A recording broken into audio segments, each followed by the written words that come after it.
Hello, everybody. Welcome to the 16th episode of the Futureworlds Metaverse podcast. Today, we're joined by James Fink, who has a deep background in NFTs and marketing. He comes out of the music space, right? I should say the radio space. But welcome to the show, and I'd love to hear some background, James. Good to have you. Hey, thanks for having me on. This is always exciting. We got to know each other through our kids and found out we had actually a lot in common. So that's always a really kind of interesting path. But I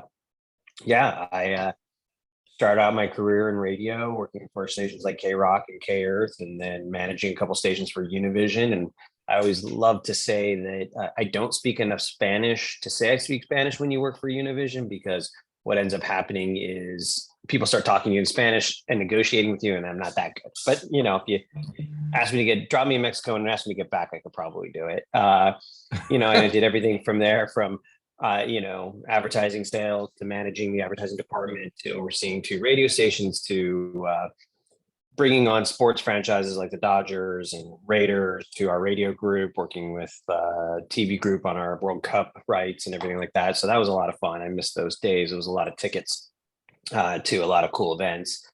Then I ended up getting tired of corporate and started my own agency, advertising agency, which I still have. But we build websites, we run digital ads on Facebook and Google and all that fun stuff. But I'm also a photographer as a passion point, and that's what led me into the NFT world, because I thought, oh, you know what, I'll check out this whole NFT thing. And before I know it, I was, consulting and advising clients on, the NFT space and working with some different anime projects and charity projects or nonprofit projects. And then the big one being National Lampoon, which I'm heavily involved in now. And you might see in the corner here some NFTs flipping through my digital screen. I was just going to say, is that one of those frames? What is that? Because you've got a display there, right? Yeah. It's made by Netgear and it's called the Mural. There's a lot of them out there. This one just happened to be, a good price, so it was affordable. Where some of them run $2,000-$3,000, and it's really crazy. So, but it's cool because I get to see the stuff that I work with and participate and everything like that. So you have about, I think you told me you have more than 600 NFTs now. Is that right? Scary, yeah. That's a collection. I mean, it is. Do you think people? I mean, I've got a couple, and I know people that have more than a couple, but I happen to think that it's going to become what people accumulate over time, right? Do you look at this as a collection? Are they collectibles for you? Are you trading in and out, or how do you look at that?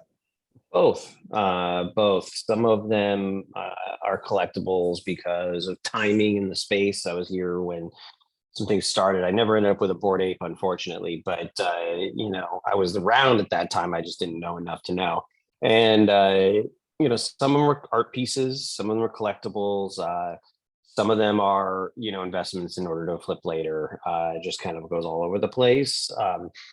Being, involved in the space, I've been lucky enough to get into some stuff early, so it hasn't, necessarily cost the same level. But,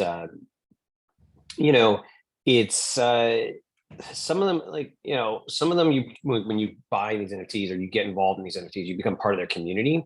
And what's really cool is you gain immediately several hundred, several thousand, 10,000 friends that are all kind of in the same boat as you, where you're all supporting some kind of community. And so you get to meet and network a lot of people. If you own one of these NFTs, you get to go to their events, you get to utilize their IP potentially. If it's big enough and valuable enough, you get to access to whatever it may be, right? And merch and all the things that kind of make it really cool. And then in some cases, there's some IP that you own that could grow. One of the anime projects that I'm involved in, we're working on with the company to develop a comic book, and hopefully that becomes something large. And then if it is, hopefully some of the characters that I own could be the next, I don't know, Boba Fett, Chewbacca, Teenage Mutant Ninja Turtle or something like that. And if I, as an owner of that, if it's used correctly, it could mean a lot in the future. So I think one of the big tenets of Web3, let's call it, is community, like you mentioned, right? So instead of just a one-to-one relationship with a retailer or you're buying something online, you're receiving it through Amazon, you're actually joining something, right? You're, like you said, you're becoming part of a group that's either got aligned interests or likes a particular type of art or art form. And that seems to bring some power with it, right? I mean, the DAO structures, I think that back some of these, and like you said, going to live events. I mean, do you look at this as something that's going to drive people in certain ways? And if you're I don't know, let's say a Tesla fan and Tesla issues an NFT at some point, that identifies you as a member of that tribe, right? So how wide can you go? Can you have, and you've got 600 of them. So does that mean you've got 600 different channels of interest, or do you find them kind of forming around certain centrics? Yeah, I mean, it's definitely forming around certain things, obviously, that I'm passionate for. I have a like for like anime and things like that. It's funny you mentioned Tesla, but Porsche actually just announced they're releasing an NFT, and that NFT you'll be able to get a Porsche 911, you'll be able to customize it. Then you're going to get invited to events, right, that Porsche puts on for NFT holders. So that's something that is actually probably very much becomes the niche. And I think it's going to take what used to be a fan club and make it more real, because you invested a little bit in the company, or sometimes a lot, depending on how much the cost gets in, and then you have access to something that you as long as you hold it, you're good. Now you could say, well, I pay to be part of a members club, or I pay to be part of a fan club already, or maybe it's just my email signs me up for that. If the company's doing it right, they're going to take care of these people more. And if you do your research and really find out what the goal is of that company to create that access pass, in this case, the Porsche thing, and what we're doing with National Lampoon for comedy, it's really becomes like exclusive club, and you're in early and you get access to, my bag or wallet has lots of different NFTs in it that, again, or just some of them aren't just, they don't do anything, right? Like this one right here is just an art piece. It just moves and it's cool. Hopefully the artist continues to rise and it raises the value, because of like any art you'd have on your wall. But I have a digital proof of ownership of it. The anime project that I'm close with, Force, they, hopefully one of my characters becomes famous and I get the rights to all the t-shirts that get sold for that. Porsche and National Lampoon, again, we're going to get to go to comedy shows. You're going to get to vote on, at least with National Lampoon, vote on how a show goes, which comedians go on the tour. You'll get front row tickets to things like that by being a holder. So it just kind of depends on who you are. There's a lot of NFT projects that have done very well that I have no interest in being, because it just doesn't speak to me. But as a marketer, this must be like heaven, right? You're getting direct access to a consumer with rich media content, perhaps in both ways. The potential to have an in-person relationship with someone, right, to bring them down. I mean, I know car dealerships and specifically place a very high value on getting somebody on the lot to sell them something. And if Porsche can say, hey, this NFT allows you special access to an event, they really can cultivate and curate that consumer base, right? I mean, that's got to work really well. It does, and it's kind of like a funny, thing where you get this, because typically there's 5,000 or 10,000 of these, right? And sometimes there's two. Uh, so when you look at it from a marketer standpoint, to sell 10,000 of something worldwide is nothing, right? If you were to go pitch an idea to Netflix and you say, oh, we've got a huge fan base. Oh yeah, well, how many people are in your fan base? Oh, we've got 7,000 people in it. And they'd be like, that doesn't even like register with us, right? But where, if you flip side, if you look at it, these are like, they paid in, so they're passionate fans, right? So you can utilize them for testing the marketplace and getting, more than just your office's opinions on something when you want to put something out, because they'll vote on it. And trust me when I say these people are passionate. They don't like it, they will tell you. If they do like it, they will tell you. And then if they like it, they will help evangelize you through social media. So you put out a tweet or an Instagram post or something about this project, and you have 10,000 people that are holders, and then you put it out and they like it, they retweet it, they tag people. The next thing you know, you get this thing that you've got a push of 7,000 to 10,000 people helping you make it go viral. And that's not always something you could do under kind of like the Web 2 kind of thought process. So it becomes really interesting. As a holder, you're part of this community. as the company goes, you get this ability to get the ears of this many people that are all active, because whether you spend $20 or in some cases hundreds of thousands of dollars for these things, you want your money back, right? And that doesn't mean you want to necessarily sell it for money back, although sometimes that's happened very often actually. You want you're doing to participate. You're like active. And if you know anything about marketing, you know when you give away something for free, sometimes people aren't as active as they are if they paid $20 for it or $5 for it or $100 for it. And that's what this group has become. I mean, they're invested. I mean, that's the Yeah. biggest point. I think, like you said, they've put out the effort and the value in dollars or coins, ETH typically, to show their investment, right? And that's something that I think Bored Apes being probably the most popular NFT at this point. I mean, I think the floor at one point was 2 million, and there's 10,000 of them, and I think it's dropped down to 300,000 or something consistent. It's gone far below. But the celebrity aspect, the FOMO aspect, where it's a limited commodity, the ability to do things with that NFT beyond just being able to say, hey, it's a badge, I own it. I know Seth Godin, I think Seth Green tried to make a TV show around one of his properties. Mm-hmm. And he got his stolen actually, right when he was starting to work on the show, because that's another thing about the space that can be very chaotic. But yeah, I mean, you're absolutely right. I mean, like, when you find the right project, you imagine there's a guy that opened a hamburger stand in Long Beach under his Bored Ape. If you were a Bored Ape holder, you got dropped ApeCoin, which is, debatable in the value, but for a while it did. And those people got dropped a coin that ended up being worth $150,000 at one point. And I was actually on a space yesterday with a guy who said he paid his rent for his mortgage for a full year off of owning that Bored Ape without having to sell it, just because of the way the values were built around it and what they've done to their community to make it worth more than just everything else. It's incredible. What do you think the value is? I mean, every NFT issue I've seen has a Telegram or a Discord community around it.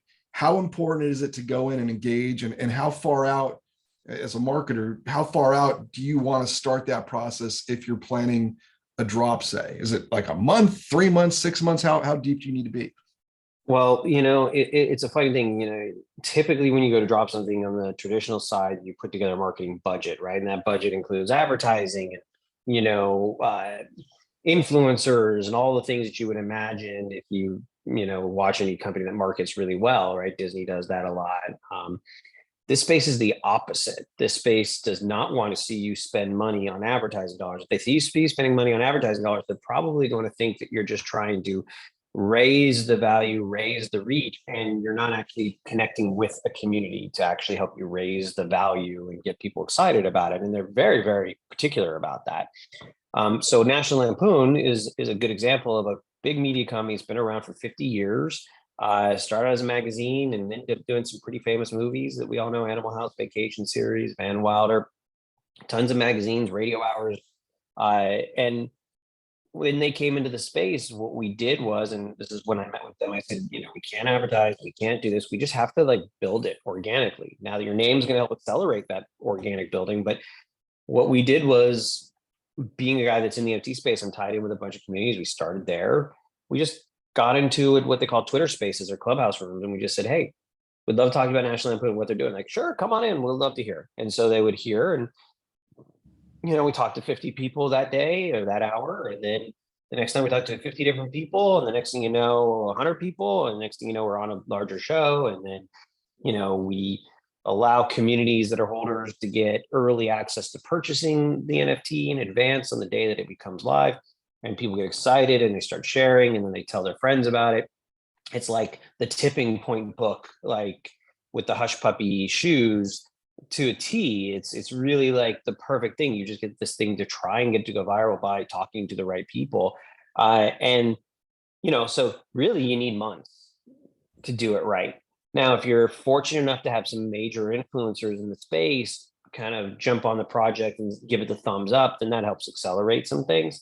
And I've seen everything from, non-doxed, which means the owners haven't actually said who they are. The name of the project isn't doxed, but they show some of the artwork, and it starts to get really exciting, and it's worked. I've seen other companies do the same thing and it's failed. I've seen big brands like National Lampoon come in and Nike and Adidas and Braun Studios and The Matrix and Game of Thrones just did something. And all of them have been successful or not successful for different reasons in different ways. But ultimately, it has to do with how you come into the market and if it's authentic and you really are trying to build something for a community. And you got to connect. Like you said, the authentic part of it, I think, is really important. And in my experience, most of these folks are guys. I would say it's 98% men. I don't know why that is. Maybe because of the technical aspect, but they tend to be younger. They tend to be a lot of them that I've seen are offshore. But they're also, like you said, they're very skeptical, right? They're tied into this community. They understand crypto. They've seen rug pulls. They've seen all kinds of stuff happen. And I think they want to know that you're real, and they want to follow something for some period of time and be involved as a group. Because I think back to that community factor, if everybody's in, everybody seems to be rowing the same way, that tends to elicit a better response when you come to look at the success of a token or an NFT drop. All right, so you got National Lampoon. What's going on with them? Are you running their NFT marketing, or are you running the face of that, or what's your involvement? I'm definitely on the front lines as part of one of the faces that's really out there doing it. So I met them a little over a year ago. I met the CEO. He told me that a couple companies had reached out to them about licensing their IP to do some NFT drops. They could have made some money, but they decided that they would check into it a little bit more. We ended up meeting, and we ended up having a lot of great discussions about how actually building a comedy community in the Web3 could be the tip of a spear for them to launch a whole new set of type of comedy coming out of the space. So I'm an advisor in the sense that I'm here to help them kind of meet with communities, connect with communities, advise them on how best to come to market. I'm not one of their only advisor, but I am probably their most active in the sense that I get into a lot of these communities and I talk about what National Lampoon is doing. So it's funny, I actually go by the name Art Snitch in NFT spaces. The name comes from my last name, James Fink, Fink meaning snitch. And not that anyone uses that much anymore, but when my grandfather was growing up, it was a pretty bad name. And so, a lot of people kind of go by different names, fun names. It wasn't actually set up for this. It was actually set up for my photography career because I'm a big street art fan. And long story short, the only reason I bring that up is just because if someone sees this, they probably wouldn't recognize James, but they would recognize Art Snitch, which is I've gotten having used to introducing myself in real IRL events because I'm like, this is James. And they're like, and I'm like, no, we've talked 100 times. Like, I'm like, Art Snitch. They're like, oh my God, let me give you a hug. It's really this dynamic, how some people don't say it, but I'm fully doxxed and everyone knows who I am and they can do the research.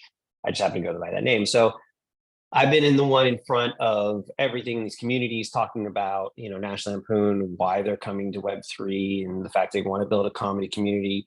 The National Lampoon started out in a writer's room when they wrote the magazines. So what National Lampoon wants to do with Web3 is create a whole new writer's room with a whole new set of talent that doesn't have access to big brands like that. So, in the NFT space, everyone's kind of, you don't have resumes. You just jump in the Discord, like you mentioned, you start pumping out funny memes, you start making comments that are funny, and National Lampoon's and they're going, oh wow, you've got something here. Join our OG Lemmings group and let's do it there. And then next thing you know, a guy named Mike Salvi, he's a comedian out of Philadelphia. He's been leading our spaces from a comedy standpoint, and we found him in Web3. And now all of a sudden he's got this great opportunity to work with National Lampoon and help represent us. If we're dropping an NFT on Tuesday, it's called the Poison Pill to make fun of the Web3 cultish community and the red and the blue pill and the corporate governance of a poison pill, which was funny because that's what Twitter did to Elon Musk. But he ended up having to swallow the pill anyway and purchase Twitter at a higher price. So this poison pill is dropping on Tuesdays, just like it's an all access pass. It's not a PFP of something you would put on your profile picture for Twitter or anything like that. And it's not something you'd put on the side of a hamburger stand to start it, but it is gets you access to their comedy clubs that they're building, it gets you access to their tour. You get to vote on who goes on the tour, meaning which comedians. They might give a list of 10, the top 5 might get to go, and you, as a holder, you get to vote on that. If you're funny, then you can pitch ideas to National Lampoon. You know, in the traditional world, National Lampoon and I could have a great idea for a great comedic show, but Netflix has to still approve it, or Amazon, or some distribution channel. But in Gatekeeper. the Web3, yeah, in the Web3 space, if National Lampoon thinks it's funny and I think it's funny and we both think it's funny together, we can find ways to distribute it and have an automatic audience just automatically take a look at it, vote on it, like it, support it, and help give it some legs. And sure, maybe in the future be on Netflix, but in the meantime, it could be on, you know, a secondary Roku channel or Apple TV channel or something that streams on the Web3. And you could do that with YouTube, but this allows you to be a little bit more kind of production side of it and control of it. And so National Lampoon's going to hoping to cultivate new comedy, cultivate new fans, bring them together. I often tell the story because I'm not a comedian, but I love comedy. Is I used to go to the Laugh Factory a lot. And Sure. one night there was like 10 comedians showing up that night. And about the 6th or 7th comedian, this guy gets on stage. I never heard his name, never seen him before. I laughed so hard that it hurt and I had to leave. I didn't stick around for the last couple comedians. That guy was Dave Chappelle. It was Dave Chappelle before he had a show, before he had a movie, before anything. So I think you're going to see a lot of that built in the National Lampoon Discord and what they're doing with their NFT.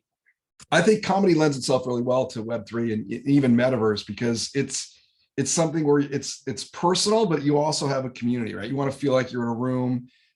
You know, the comedian is usually speaking to people in real life, and you can just imagine yourself sitting there versus, you know, watching something that's canned. So I think that live experience really translates. What's the structure for the token? Are you auctioning? Is it tiers? Is it a fixed price? How's that going to work? Yeah, it's going to be a fixed price of 0.2 ETH, and you know, there's a couple tiers, but the only tiers are really set up just so there's you know, going to be the allow list that people who've been partnering with our communities we partnered with, people who've been active on Discord are being put on that list, and they're going to get access to purchase first. Then once that period is done, it's going to open up to the public, of which, you know, you can buy it with Ethereum, your Ethereum wallet, or you can actually buy it with a credit card on the website, because National Lampoon has a lot of people who are not in Web3, but, you know, love the brand. So we wanted to make sure we didn't exclude them. There's 4,669 of them. The reason for that number is because it is the mathematical number for chaos. I didn't know that, but you know, these are the things you learn when you work with National Lampoon. And the cool part is between the poison pill and the number of mints, there's a bunch of Easter eggs built into everything that they do to kind of make it interesting. Now, that number doesn't necessarily get you anyone more or less. It doesn't. The poison pill name doesn't necessarily link to something in 10 years, but it's all got some meaning to it. So that way, when we're actually thinking about putting out some chains that people can wear from cheap to expensive that will you know, kind of signify you're part of the poison pill club. There's going to be, we're actually going to be re-releasing the magazine digitally as an NFT, and all holders get that for free every month. If you're not a holder, you'll be able to buy the magazine, and then you know, there's going to be some perks and stuff and collectibles that go along with those NFTs, so holders get more than just that. So it's kind of cool. I mean, I give them credit. They really took the time to learn the space and really kind of know how to speak to the community and build something that's going to have a lot of value. I mean, they've been at the forefront for decades, right? I mean, you're right. It was a writer's room. It was a print magazine that I can recall, and then it translated to TV and film. I mean, they've really gone after media all across the board, and coming into this as probably one of the first brands to take a look at this creatively, like you're saying, and innovating out of what was Web 2 or what was a print or a 2D representation of it. I think there's a lot of potential there. Super cool stuff. Let me know more on that. And Tuesday, you said, right? So I got to assume that's going to sell out pretty quickly. Well, you know, you hope so. We've definitely built a lot of momentum, and it's definitely an exciting project. It's got a big name, and we've got some very passionate fans already. But The market is so fickle. It's so crazy, and what some people finds value and other people doesn't. It's really hard to know, but we're cautiously optimistic that we've got the right momentum, and there's enough people that have heard of it, that are comedy fans, that are going to see the value in it. But our anticipation is that we'll sell pretty well, and if we sell out, it's great. A lot of projects sell to try and push the excitement so that there's a whole secondary push on the marketplace, because the real value with some of these projects is just that: buy and sell, buy and sell. And then unfortunately, someone at the end is left holding an expensive NFT that the company really wasn't putting a lot of value in. This is the exact opposite. This is the hope that we sell out and maybe hope for some secondary sales because some people didn't get in. But really, ultimately, we just wanted to build a community, and if the value stays what it is, but people are using it, that's going to be more important for something like National Lampoon, because again, the amount of NFTs that they sell is just a drop in and it's a lot of money, but it's just a drop in the bucket compared to what you need to produce multiple animation shows, multiple TV shows, like multiple movies. This is not enough money to do that. So they're actually going to be, as they start to fund projects, they're going to be putting a lot of their own money in. And this just gives them the confidence that they're going to have a community that's going to support a lot of things that they're doing. So yeah, I mean, fingers crossed we sell out pretty quickly, just because that would be great. We want to move on to the next stage, which is building versus, pushing an NFT project, an access pass. And once that gets sold, we can do that and start building more value for everybody. It's almost like a pre-sale. I mean, I think about it like Tesla when they, Cybertruck, right? What do they have? Like $2 billion in pre-orders? Because he hasn't even made a couple, but he hasn't sold one. But I'm like, that's brilliant. No advertising, right? And you could look at this as a marketing spend on the National Lampoon side. Like, what would you spend to market to this audience? And yeah, it's 46.69 or whatever it is. But that's going to multiply as you get the word out, as they tell their networks of friends. So it's potentially tens of thousands or even hundreds of thousands of people that are on a super fan list, right? Because you're getting, like you said, it's a buy-in. It's not a trivial money. So these people are expressing an interest, putting down some value, and hopefully become this seed that grows. Like you said, you could feed them and feed them and feed them, and they're going to spread that out. I think it's an easy sell to a company. And if they don't see the value in creating a relationship with their fans at that level, they're going to miss out, because the people that do that are going to benefit to the moon. Especially this early. I mean, NFTs have been kind of on the radar for about 2 years now. I got involved in learning about NFTs in December of 2020. 2021 was when the Bored Apes launched, and the Oni Forces, and then they went to the moon, but they actually didn't have a very strong roadmap. It's just the communities were small and hungry and willing to flip, and investors got in. They saw the value of being able to flip them, and then 2022 hits, and right about February, the whole market just dropped a ton. Two things happened: crypto dropped immensely, so Bitcoin and Ethereum both hit really low lows. And then the projects that people had spent all this money on buying, flipping, and buying the rarer ones at expensive prices weren't getting any value from it. And then what ended up happening towards the end of 2022 is the projects that survived, the founders and the companies behind them that were built, started to deliver on some of their promises, because it does take time to deliver these things. Then you start to see some other projects come into the space that already learned from what the mistakes the other ones did, and they've been building some amazing things. And that's where I think National Lampoon fits into that space. And now what we're starting to see in 2023 is people are not kind of FOMOing in as much. What they're doing is they're doing the research, and they're buying projects and supporting projects that have a real value, real founders, real plan. And that's where I think, you're right, companies need to jump into the space. But then what you have to do is, after you sell, you've got a long road, and 10,000, 7,000, 5,000, 4,669, whatever the number is, people who all paid $50, $200, $1,000, whatever it is to get in, expecting you to do something for them. And you've got to deliver. And if you don't deliver, they might go to social media and just kill your project. So you have to learn how to communicate with these people on a regular basis to let them know you're working, even if you have nothing to deliver.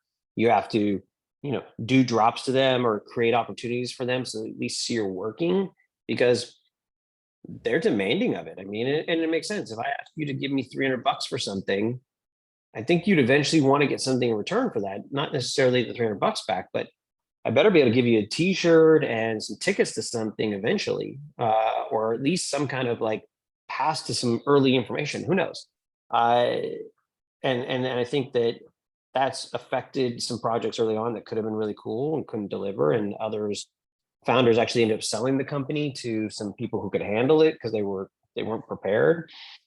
It's Well, that's crazy. a good point. I mean, scale may play a piece in this, right? If you've got the resources and wherewithal to sustain and run through a time period, and I'm just thinking agency wise, that's a great place to be, right? If a company has no idea, I don't know, it's Skechers. I don't know, pick a Right. brand.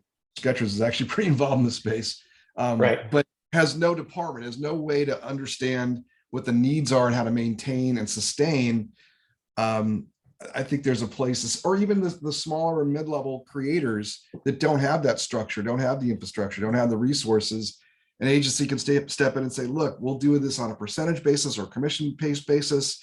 Let us manage this for you, right? And I think you're going to have to see that because there's too many individuals creating NFT drops that can't support them, like you said, a year or two down the line. So Oh yeah, it's for an sure. interesting opportunity there. Yeah, and What I've do you, seen it happen already a couple times over with a couple of projects. Force is just the founders just sold it. The new owner's gonna be announced soon. Braun Studios did something for Gossamer that the company they hired couldn't actually fulfill some stuff, so it ended up changing hands to someone else to run it. And those are just two examples of something that really needed experts to kind of help them figure out how to manage the space. Where do you think you touched on it a little bit with the drop in Bitcoin and Ethereum? Where do you think the value, are we at have we sussed out all the bugs? I mean, are we at a point now where we think that's everything's been sorted out, or do you think that there's still a lot of volatility ahead? So there's so many things that this is so new from a technology standpoint and a consumer value, right? To buy Bitcoin and then trade Bitcoin or hold Bitcoin is an easier concept, right? But when you take buying an NFT that has value beyond the cryptocurrency, but is tied to a cryptocurrency, causes some confusion in the sense if the cryptocurrency rises, then the value of that project rise. But if they're not delivering, then people are trying to sell it, right? But they might not look at what the price of Ethereum is. They might look at what the price they bought it at. They might sell it lower, even though it was the same USD price. So that gets where starts to get really confusing. Like, oh, I bought it for one ETH. Well, when did you buy it for one ETH? Did I buy it last year when it was $4,000, or did you buy it this year when it was 1,200? Right? Like, when did you buy it at one ETH? Because one ETH values changed. The other thing that's going to make this still makes this a wild, wild west is what do you really own? Like, what IP rights do you have? Right? With the poison pill, you don't get any IP rights. It's an access pass. So that makes it simple.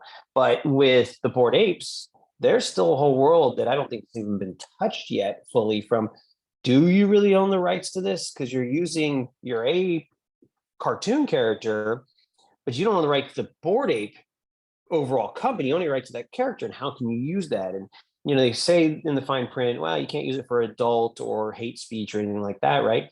So maybe, but who determines what is that, right? How do you define that specifically in a court of law? And then, do I get to take that Bored Ape and write Bored Ape Yacht Club and put it in lights in New York City? But I only have the right to that image. So like, where does that line cross? What true rights do you have? And then, there's all kinds of things with AI that's mixing into this, right? Was the art created originally, or was it AI used? And was the AI used with something to do with typing something and using, Shepard Fairey and Banksy as your inspiration, and you come up with this project and it doesn't look like them, but it has a nod to them.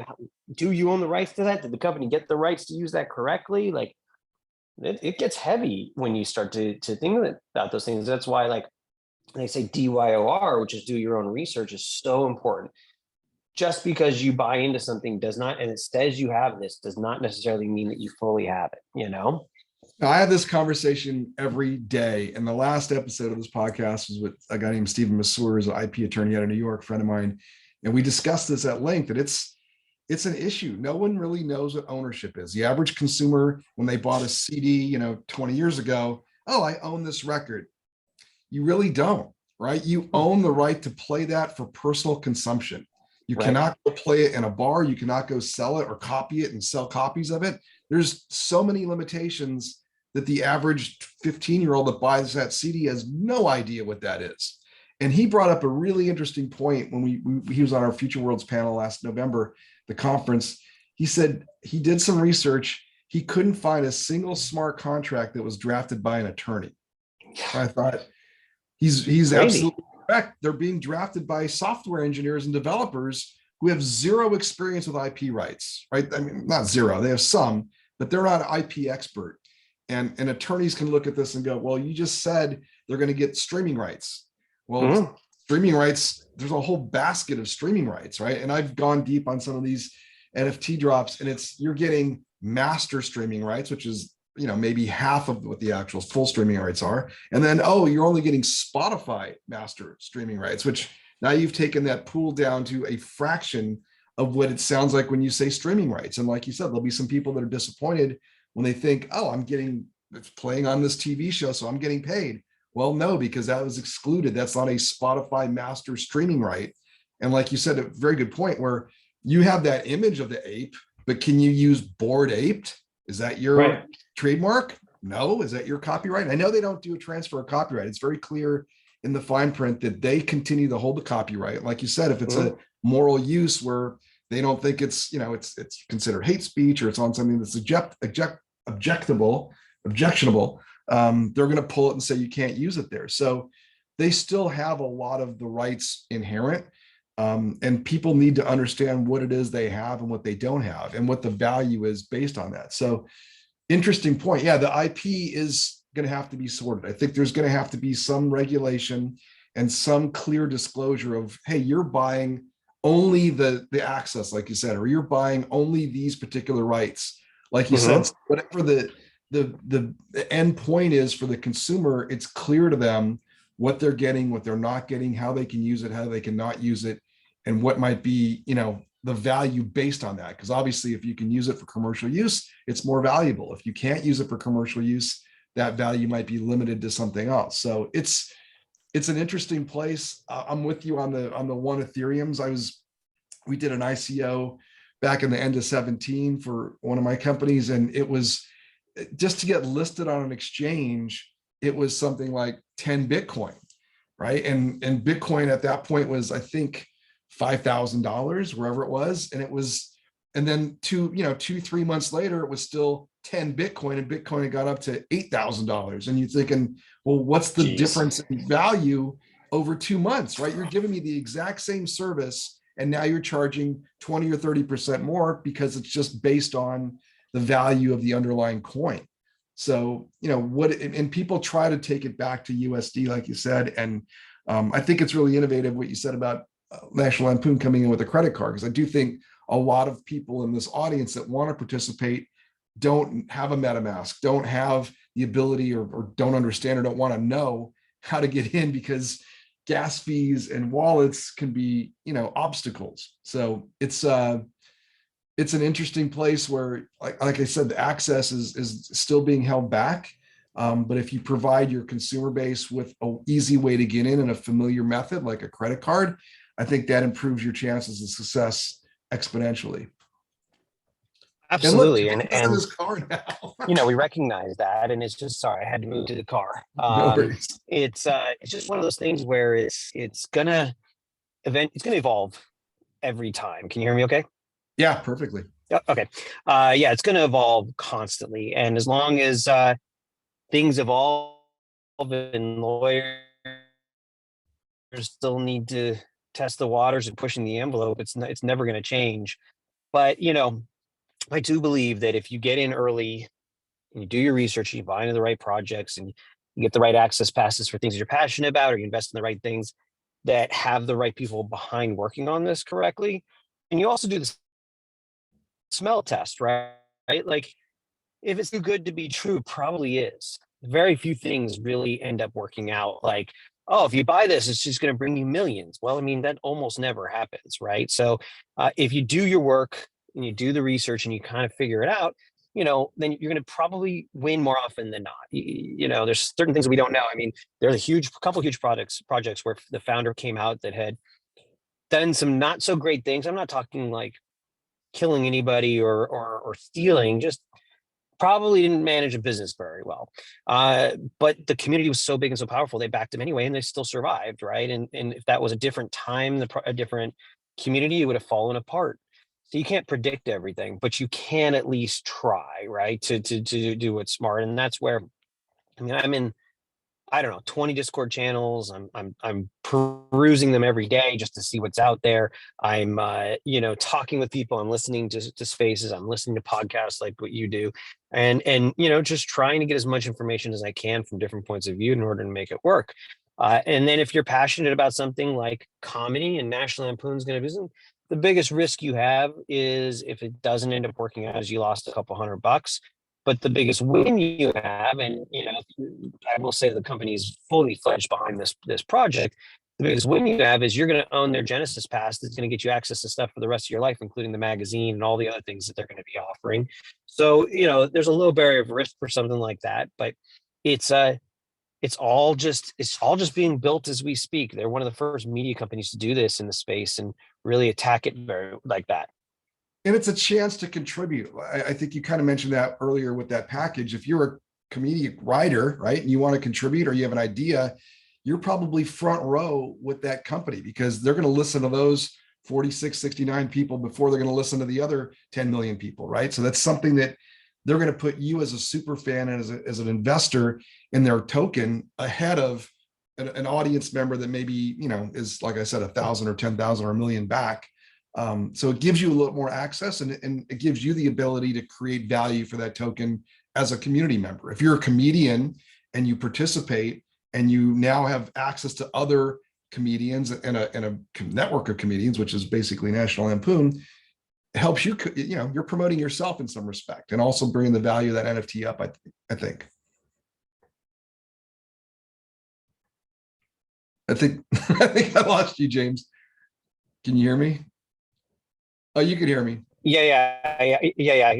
No, absolutely. I mean, again, DYOR, right? Do your own research, listen to the people that are talking, go to the website, click on the founder's name, see if you can find them on LinkedIn, do those things. It's really important. It's not going to tell you everything perfectly, but at least it gives you 75%, 85%, 95% of the story, which is going to be at least enough to make an informed decision. And then reach out to communities, find out if they're interested in it and what they're seeing before you purchase anything, because it's easy to hit that button, but it's really important that you just, you do your checking. And then, again, kind of going back to National Lampoon really quick, we're excited because I think we built a great community. If you came into our Discord, you would see more memes thrown at you than you've ever seen in your life, and memes that you wouldn't believe even existed.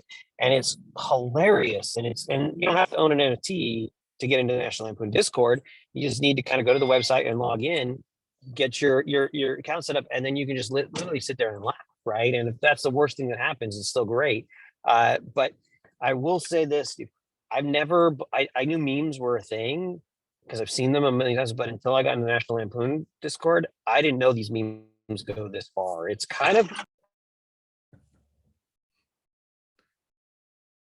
And they've got rights to, I'm sure, a lot of content that the average person does not, right? With all the films, all the audio content they do, all the TV shows they've put back. I got to assume they've got access to a catalog second to none as far as comedy goes. I think I'm losing you again, James. All right, man. I'm going to let you drive because obviously our signal's not getting good here, but I appreciate you coming on today. Good luck with the launch on Tuesday with National Lampoon, and we'll definitely stay in touch.